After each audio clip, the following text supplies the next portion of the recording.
Summer is supposed to feel fun, but if I'm being honest, this year summer feels expensive. I see summer camps are either $250 a week, $400 a week, $600 a week. And as a mom, I started realizing summer doesn't have to be expensive.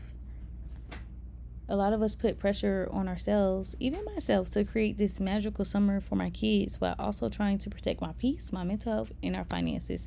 So lately, I've been asking myself, what if summer doesn't have to be perfect to still be meaningful? What if the best memories actually come from slowing down? In this episode, I'm talking about how I'm approaching summer this year, why I'm choosing a softer rhythm for our family, and how moms deserve to enjoy summer too. Let's get into this. Welcome back to Navigating Postpartum Wellness Podcast, where motherhood and wellness meet faith, presence, and honest conversations. From Navigating Postpartum Wellness Media, we unpack the real work of motherhood beyond the highlight reels. I'm your host, Dre Williams, writer, founder of Navigating Postpartum Wellness Media, and a mom of two. This space is for every mom who's carrying the weight of expectations but choosing to build softer, sustainable rhythms of wellness. Together, we'll talk about the inner work, breaking cycles, finding balance, and leaning into God's vision for your life. Because you're not just raising kids, you're raising the standard of living. Hey, Mama, welcome back to another episode of Navigating Postpartum Wellness Podcast with me, Dre Williams. Today's episode is a really honest conversation about how I'm approaching summer 2026 or 2026, however you refer to it. As a mom during a time where life honestly feels expensive, overwhelming, and unpredictable for a lot of families. And if you've been feeling pressure to create this magical Pinterest perfect summer for your kids while also trying to protect your own mental health, finances, and peace, trust me, I understand. So today I'm sharing what I'm calling our soft life summer. And when I say a soft life, not saying an easy summer, but just a slow paced summer that you can have fun with. You're not overwhelming yourself. Now, when I say soft life, I'm not talking about luxury trips every week or spending a ton of money. I'm intentionally choosing not to run myself into the ground, trying to create a perfect summer experience. I want my kids to have a beautiful summer. I want memories. I want fun. I want learning, but I also want peace. I want balance, and I want to enjoy the season too. So let's talk about it. Honestly, summer feels different this year. Groceries are high, gas prices are high, activities cost more. I told y'all summer camps are through the roof. And then I started looking at other options. And listen, I personally don't put my kids in summer camp, but I was just researching it because I was like, oh, maybe I could find something cool that my kids can do. But I was like, yeah, no. And listen, if your family need summer camp because you have to work or need support, I completely understand. I know many parents are doing what they have to do right now, and it's tough. But for me personally, I started realizing I needed to approach summer differently. Not from pressure, not from comparison, not from trying to constantly entertain my kids every second of the day, but from intentionality. And honestly, my kids have been giving me pushback past few weeks, but some days have been hard. Some days made me rethink things. But one thing I know for sure is that time matters, present matters.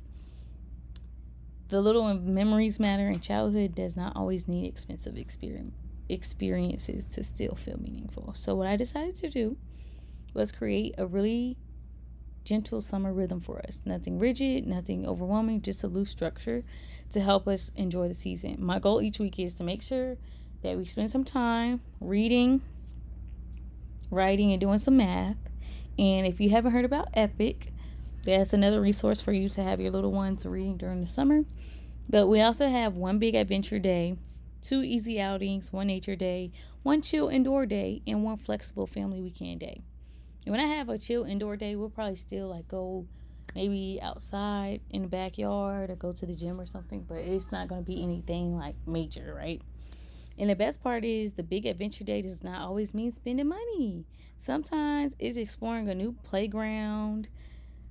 You can find a new splash pad, visiting trails, a water play day, the movie theater kids special. Because you know that at the AMC, they do the $2 movies. And even another movie theater that's my favorite, Movie Tavern, they do $3 movies. You can also do library events. The library has tons of resources. We sleep too much on the library. The library is one of the best places that you can go as well.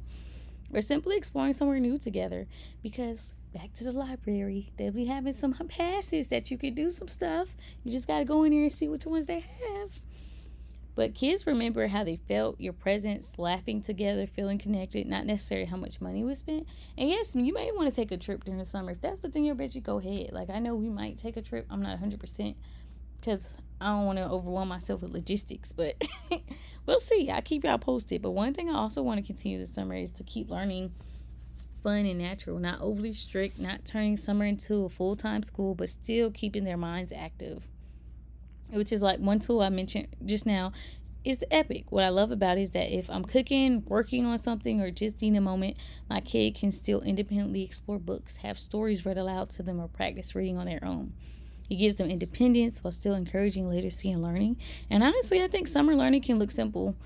Reading together, nature walks, cooking, conversations, documentaries, museums, outdoor exploration. Learning doesn't always have to happen at the table. And honestly, this may be the most important part of the episode. Moms deserve joy this summer too. I think sometimes we create summers completely centered around everyone else while quietly exhausting ourselves, but trying to make everything magical. And this year I told myself, I'm not doing that. I'm making me a list of some of the stuff I want to do. I'm not going to run myself into the ground trying to create the perfect summer while secretly overwhelmed. I want to enjoy summer. I want slower mornings sometimes. I love me a good slow morning. I want movement. I want wellness. I want family time. I want pool days. I want to hopefully try a new water parks around here, go to new splash pads, and just go on new nature trails and get in some water. Like, that's one of my biggest ones. And I told y'all I want to start camping. So I'm going to keep y'all posted. So if you're following me on Threads, you know that's something I've been talking about, just getting some tips on taking my family camping. So that's going to be really interesting, but I'm going to do that more so the fall, not the summer, because it gets hot in Georgia. But yeah, and I think many moms need permission to create summers that feel sustainable instead of performative. You know, your kids do not need perfection. They want to hang out with you. They just love hanging out with you, okay? Consistency, love, and presence. And most importantly, know that you can have time for yourself as well. Don't think like, oh, I have to be with them 24/7, entertaining them, doing things. Like, no, they can be bored sometimes. It's good to be bored, you know. So I say, make it the summer that you want it to be, with memories they'll cherish. This summer, I hope you focus on putting less pressure and more intentionality. Do not compare yourself to what's going on. Do not feel like you have to overspend for meaningful moments. Play it by ear. Be flexible. The summer just started, so I'll definitely keep y'all updated on how it's going for us, but I would love for y'all to let me know how it's going for you. And I just want you to know that you're already doing more than you think. If you enjoyed today's episode, make sure that you follow, leave a review, and share this episode with another mom who may need a reminder. And if you have been following me for a while, I would love for you to join my newsletter. So make sure you click the link in the description, where you will get some encouraging emails, and you'll also get a free mom challenge. And I'll talk to you in the next episode. Thanks for spending time with me on Navigating Postpartum Wellness. If this episode spoke to you, I'd love for you to leave a review and check out the resources linked in the show notes, from quick wellness guides to my membership community, the Aligned Mama Collective, or better yet, come join me inside the Aligned Mama Collective, a space where moms like you are choosing faith, rest, and presence over hustle. Don't forget to subscribe so you never miss a new conversation. And if this episode encouraged you, share it with a friend who might need it too. I'll see you next time.